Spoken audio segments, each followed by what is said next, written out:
In this video, we are going to see how we can add our credit card details or bank details in Microsoft Edge for Swift transaction, although it is not recommended. But if you are sure about that and you have some additional security controls and you would like to proceed it because you frequently purchase from internet, here's how you can add that in Microsoft Edge. First of all, just click on the three dots on the top right hand corner and head over to the settings. And from here, we click on password and autofill on the left hand side. On the right hand side, we will get the option of payment methods.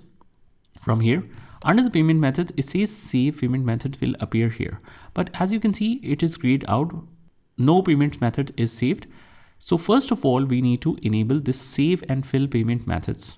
Enable that, and then you should be able to add the payment methods. Click on that, and you can enter simply your card details, your name of the card, expiration, CVV code, card nickname, billing address, and so on. And after that, you just save that information. You just save that information. You can add the address and all.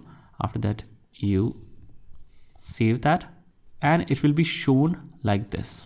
Whenever you want to delete it, you can always click on this three dots next to it and you hit delete. And that's about it. I hope you found this video helpful, and if you did, hit the like button and subscribe to our channel, and I will see you in the next one.